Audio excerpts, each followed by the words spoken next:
Hi! Welcome back to another episode. Yep. Season's winding down. I know. We're like two-thirds, Halfway? three-quarters, Something or like more that. than half. I don't know. Yeah. For sure. Because this is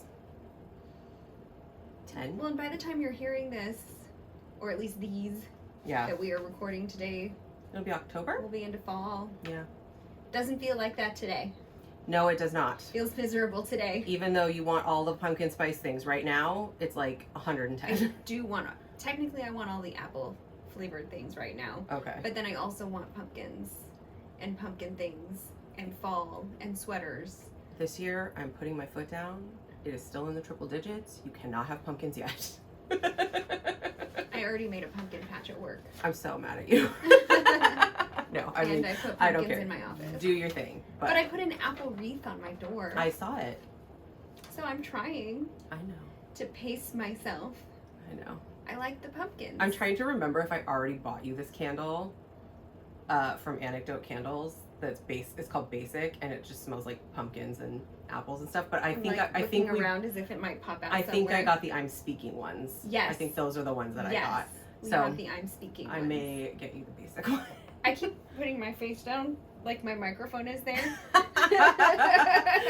Oh, we're having a Let me little. just not care about. I don't have a microphone. Yeah, I'm we're having a free. little mic snafu, so we are recording on one mic instead Yes. of two. So YouTube, this doesn't affect you, but Yeah.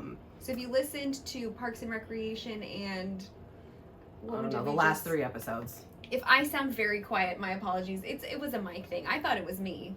No, It might have also been me. I think it was the mic. But One of our mics has gone bad. yeah. So anyway, but yeah, it's hot. It's really hot. So if we look sparkly, it's sparkle. Like Edward Cullen. Glicity. But speaking of Edward Cullen, Kristen Stewart. Oh yeah, Kristen Stewart. We are talking about the new Charlie. Well, the Newest. newest Charlie's Angels today. Charlie's Angels 2019. Yes, with Kristen Stewart in Yeah. it. Or as I put in all my notes, K-Stew. Case two. So it was released in 2019.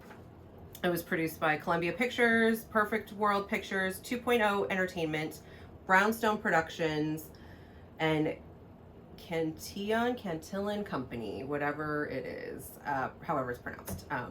And then it was distributed by Sony Pictures. It was it was directed and written by, there we go, Elizabeth Banks. And it was produced by Doug Belgrad, Elizabeth Cantillon. Oh, there it is. That's where that came from. Max Handelman, Elizabeth Banks. It stars Kristen Stewart, Naomi Scott, Ella Balinska, Elizabeth Banks, Jaimon Hansu, Sam Claflin, Noah Centino, and Patrick Stewart. I'm sorry, I just got stuck in a Hunger Games thought when I read Sam Claflin's name. So basically, the story is that Elena Hofeldt is a scientist, engineer. You know, something about the English language with like L-U-G-H just makes me insane every time. Right. Because it could be Hofeldt, it could be Howlin, it could be Hufflin, Right? it could be Hulin. This is why I mean, it's not Hulin, but it could be The Hulin. English language is the hardest language It's and the most so ridiculous. Stupid. Does any rule not have 15 million exceptions? I before E except after C and all these other words. Right. Like it just Why even make it a rule? doesn't make Sometimes sense. I before E. Yeah. Except in several other cases. It just doesn't make any sense. So please someone come along and fix all of our weird things that we say about our language. Yeah. She's a scientist, engineer, and inventor of Callisto, a sustainable energy source that will revolutionize the way people use power. Elena attempts to warn that the technology has a flaw that can weaponize it, making it an EMP, electromagnetic pulse, for those of you who haven't seen The Matrix. Mm-hmm. Elena turns to the Townsend Agency for help, where she is introduced to angels Jane and Sabina. Elena joins them with the help of Rebecca Bosley, a former angel who was promoted to Bosley in this universe, or in this like time iteration of Charlie's Angels. Bosley is a rank, not a person, to relieve Callisto before it can be transformed into a weapon of mass destruction. Sorry, it's so hot. And you can watch it on Hulu with a subscription. You can rent it from Apple TV, Amazon Prime, Google Play, Fandango at Home, and on YouTube. Yes. And so that is that. I'm gonna put this down here so the fan doesn't Wave it all around and make paper noises. Since our mic is like right here now. I know, right? Yeah. Anyway. I love this movie. When did you first see it? Oh, that's right. I don't know when it came out. Not in the theater. So probably when it came out to rent, I watched it with my husband. I mean, probably. That's, yeah. It's like 99% of your at-home movie watching, probably. Yes. Partner. Yes. Like your at-home movie watching partner. Yes. I don't think I watched it by myself, and I don't remember seeing it with you, so I probably watched it with my husband. We didn't see it together because I went with someone else. I loved it, and I don't want to give it away yet, but I adored it. Yeah. I saw it in the theater. Another friend and I, we were just like, we have to go see this. Mm-hmm. And also, like, since I think it's like one of those things that we were talking about on the phone, like, Kristen Stewart is actually like a really good actress. That's what I didn't want to give away. Oh, yes. Sorry. No, keep going. But she's actually really good. And so, so like, good. she's so fun in this. I can And so, like, we wanted to go just, like, to see her be amazing. Be just, like, fun and light. And also, like, Elizabeth Banks, who doesn't love an Elizabeth Banks movie. Right. Because she's done, like, Pitch Perfect and so many other things. Mm-hmm. And also, it just looked really cute. And I think, too, like, in our generations and older especially, like, I think, like, younger millennials and, like, Gen Z and Gen Alpha now, like, aren't really into Charlie's Angels the same way that we were, like, when we were younger, or the way that, like, people a little older than us were when they were younger, right? Because, like, it was, like, Linda Carter was, like, this huge thing, and you know, not Linda Carter. The original Charlie's Angels. Isn't her name Linda something? I can think of Farrah Fawcett, but I can't think of who you're thinking of. Linda something? I'm thinking of the brunette. Anyway, whatever. Linda Carter's Wonder Somebody Woman, who looks like Linda Carter. But, you know, like, that era of time, like, that Wonder Woman time, Charlie's Angels, like, that time, and, like, those women were such, like, a huge pop culture moment. And then in, like, the 90s and early 2000s, we had, like, the Cameron Diaz, Drew Barrymore, Lucy Liu, Charlie's Angels, which was, like, really, like, when I was in college, and that was just, like, the moment. Yeah. But I feel like that whole, like, I have a picture of myself in middle school with me and two of my closest friends. We're getting ready for a school dance. Yeah. And we automatically go into the Charlie's Angels poses. Yeah. Oh, yeah. In college, every single photo, like, and in my sorority. I feel like it was before the Charlize Theron and, not Charlize Theron. Cameron Diaz. Charlie's Angels? Yes, that Charlie's Angels. Charlie's Angels. Charlie's Angels. Sorry. And when I find it, I know I have it somewhere, and I we'll put it on the thing. I'll put it on mine, and we can link it. I'll try and find some from college because we did the same thing. But I think even before those movies came out, like, that was a thing. It was such It was like, we knew about Charlie's Angels, and then the movie came out, and it was like, it has always been, even though I never really watched the original show, I knew about it. I knew all about it. Yeah. Well, and I think, too, it's like that idea of, like, girls out there kicking ass. Yes. Like, we didn't have, I think there was a little bit of a dearth of that in, like, the late 80s, mid 90s, right? Like, you had these, like, 70s Wonder Woman, Charlie's Angels, and then I'm like, what was on TV when I was in, like, junior high? Xenon Warrior Princess? Xena? What did I say? Xenon. Xenon Girl of the 20th Century. Oh my god. I don't even know what is happening anymore. It's too hot. Our brains are fried. If only you could have seen Traci and I just getting ready to record. Oh my god. We dropped everything. I knocked over the tripod. She knocked over the iPad. Oh my god. Beth almost fell and, like, busted her face open. Like, what? And then I'm just, like, dripping sweat, which you can probably see on YouTube, but, you know, if you're just listening, I probably look like a drowned rat. But, no, it's glisten. That's what I said. It's glisten. I am not a vampire. I am not a Stephanie Meyer's vampire. No, we're not sparkling. Glistening. Different things. There used to be, like, some expression, like, pigs sweat, men perspire, and women glow, or something like that. I think it was, like, in a movie or a TV show or something. I love it. But yeah, and so then I'm thinking, like, what was on TV when I was in like, junior high, or, you know, and it was, like, 90210? Yeah. Maybe. I mean, Buffy would have come out at some point, but, like, that wasn't even for everybody. Like late high school, early college. Yeah. Well, also I was overseas, so different situation, but, like, yeah, you know, so I think it's that idea of, like, just, like, some badass women Mm-hmm. kicking ass, taking names, you know. Yeah. And like I really, really loved the 90s or the 2000s, the early 2000s Charlie's Angels, like the Cameron Diaz, Yeah. Lucy Liu, Drew Barrymore. Also because like Lucy Liu, like Yes. finally they're not all like white girls, you know what I mean? So so I really loved that part of it, and just anyway, so I was super excited to go see this and went and saw it in the theater. Yeah. Long way around of saying that. Yeah. Super excited about Kristen Stewart, super excited about Yes. Charlie's Angels. This movie is where my biggest note is where I discovered that Kay Stu is actually the absolute best, and that she was only boring in Twilight because Bella is so boring, and she really just acted the shit out of that. She really did. And I have my opinions. We're not ever gonna do a Twilight episode, so Yeah, I mean, here's my thing. It's like I feel like Bella is boring because Stephanie Meyers wrote it as like an avatar of herself. Yeah. And I think she's probably pretty boring. And also, she wrote it so that like Bella's so basic that any like reader can imprint themselves upon her. Yeah. Well, and I was telling Tracy, there's this if you don't look, I don't know, watch see the Oatmeal. It's like a webcomic. It's hilarious. I love the Oatmeal.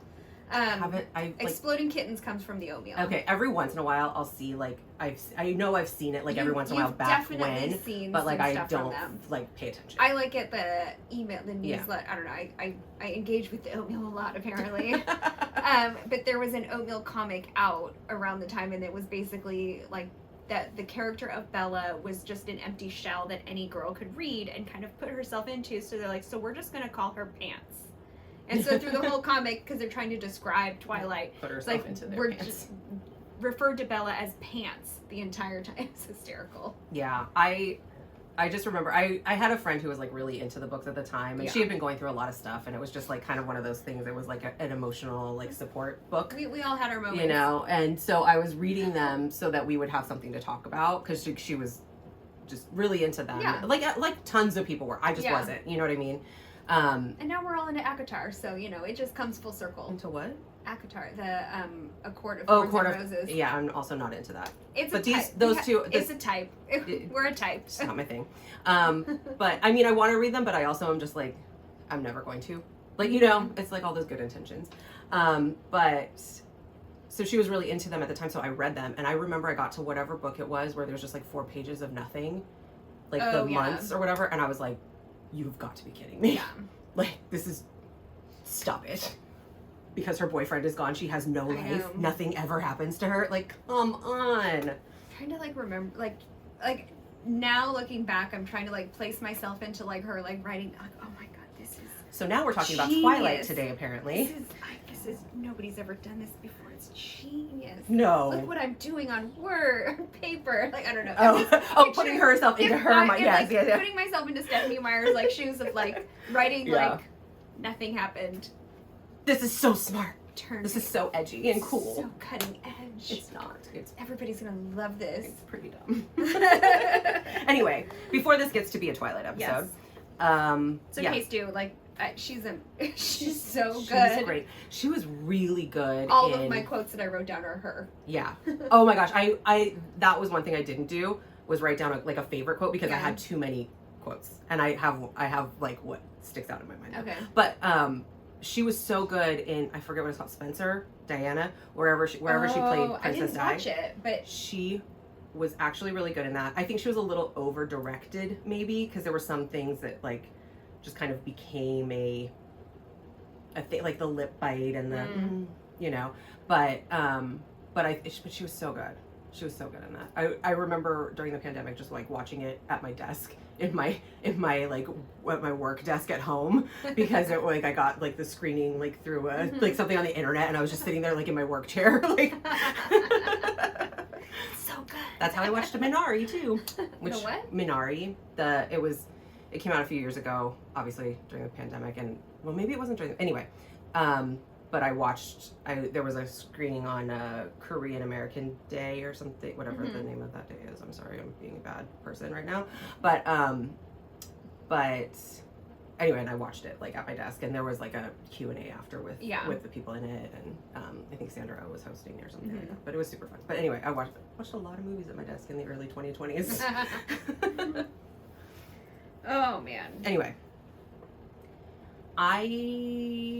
What do you want to say about it? Because I feel like I've been talking a lot about other things that aren't Charlie's Angels. I mean, I just like that it was the same reason why all of these like iterations of Charlie's Angels appealed in the first place, that it's just really smart, really strong, talented women, but they're all so talented in different ways. I mean, they all stand out and are unique and they all bring something to the trio. And I love the story of like bringing Elena in. Yeah. I love the scene where she's like stands up and is like, I want to join and I want to help and I want to be part of this. And they're like, well, we thought that was a given because that's why you're in the briefing. That's why you got.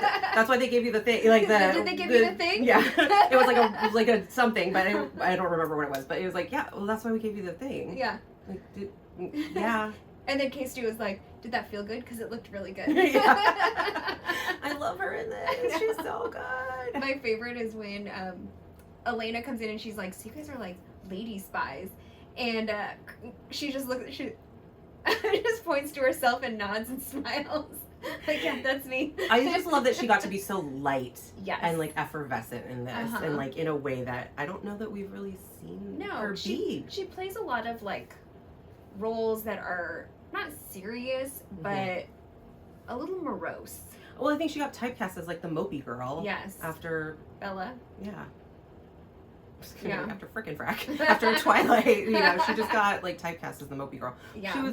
She was so good in this, and all of them were. Like everyone was good in this. I mean, like, of course Patrick Stewart's gonna be good. Of course Jen Von Hansu's gonna be good. Of course Elizabeth Banks is gonna be good. Everyone was so good. And I think like that's what made it like just super even more fun. Yes. Because also Chris Pang from Crazy Rich Asians is in this. Oh my god, the guy that like Australian Johnny. Yes. And he's so good in this too. Like because he's just ridiculous. Yeah. And so it's like this over the top element that still feels like grounded and like funny. Yes. And like I was along for the ride. Well, and it's like it was funny without being slapstick. Yeah. And it was like campy, not campy, but like silly without being ridiculous. Yeah. Like it was just, God, I need to stop saying like so much. Look, I know it as I edit it. I hear it, folks. Like, apologies. Every time I say it now, I hear it. Live in Southern California. It is just the way of the world. Like, totally. It's like, oh my god, there was a show. Sorry, not to like completely derail. No, there was a show though, like in the 90s. It was Jennifer Grey after her nose job, and she was like coming back into Hollywood. And the show was called It's Like You Know. And she played herself, but no one recognized her because she had a nose job. And so there was this like joke in the show about like the nose job or whatever. And in one episode, someone comes in and they're like, "Oh, are you?" And she was like, "Jennifer Grey." And there's a bunch of people around, like a bunch of friends or something, or new people. I don't know. It was like maybe the first episode. I don't know how past the pilot it got. But someone walks in and is like, "Oh, you look like," and she's like, "Oh, no, I am." And he's like, "But kind of," and everyone around is just like, "Nose job." Which was like it's such a weird thing now looking back on it, because like I think anyway. But yeah, so I loved it and I loved her. Yeah. I loved all of them. I liked too, and I think I like this about all of the Charlie's Angels that I have seen, is that like because in my research on this, there was an article about the one in the 90s, which I was a little bummed that it wasn't about this one, but I understand why it wasn't about this one.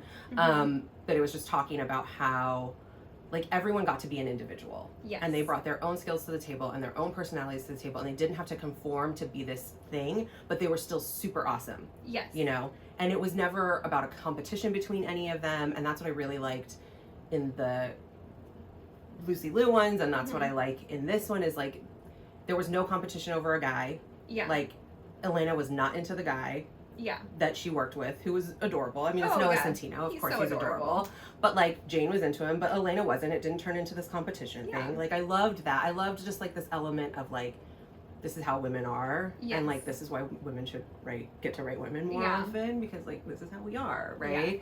Versus, like, that, what we've talked about in just past episodes and, like, super recently, that competitiveness that men tend to write in for women. Yes, like, but somehow they have to be pit against each other. Yeah. There has to be conflict between each other. They have to be catty, because there's no other way to be interesting as a woman unless you're fighting with another woman over a guy. Yeah. And that is how they've all always been. Like, I mean, sure, they might bicker, they might argue, they might fight, but it's never about anything but the work, or Yeah. Things like that. I am remembering the other Charlie's Angels because I knew there was I never really saw any of the 70s Charlie's Angels. Right. But I knew I saw the Cameron Diaz Charlie's Angels. And all then I of was them. like, there is another, there was a TV show that lasted 3 episodes in 2005 or something. Oh, I don't think I ever saw any of it. Who Minka, was in it? Minka Kelly, and I don't remember who else. Oh. Yeah. Didn't last very long. That's a bummer. It was a bummer. I think it was just the wrong time and maybe the wrong... Maybe. Not quite there yet. Well, maybe it just didn't have the right writers, right directors. That's what I'm saying. It just wasn't the right formula. Yeah. But it was a bummer that it didn't work out. Well, and because it could have been. The shows, the movies, it's so important to cast the 3 angels right. They have to be perfectly... They have to... the perfect chemistry with each other. Yes. And, the chemistry's not... You might cast 3 women and have it... on paper, it probably seems great, but then they just don't have that chemistry. It's like 2 love interests. Sometimes they just don't have the chemistry. Yeah.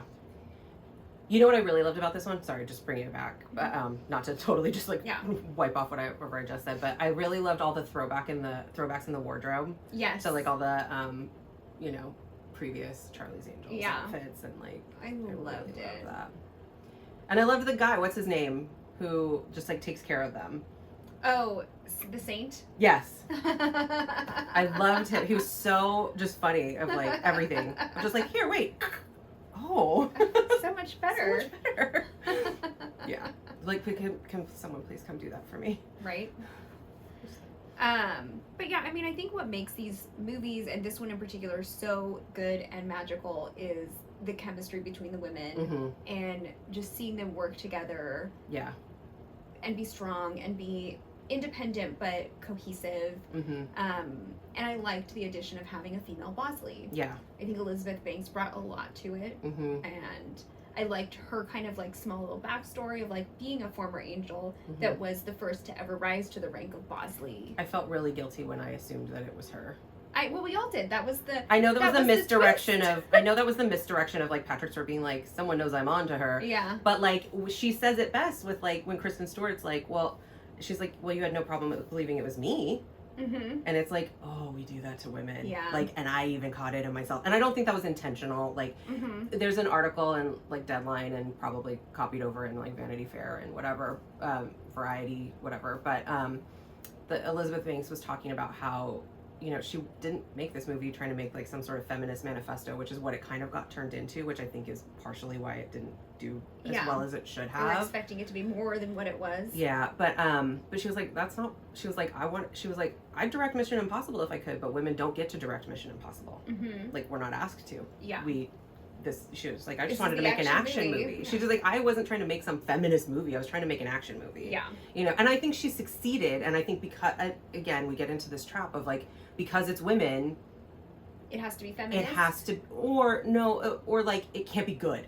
Yeah. It can't be it's a girls' action movie. It's not an action movie. It's a women's action movie. Well, it's like that with Ghostbusters. Yeah. It wasn't as good because it was girls. And it's it was girls' Ghostbusters. It's actually better.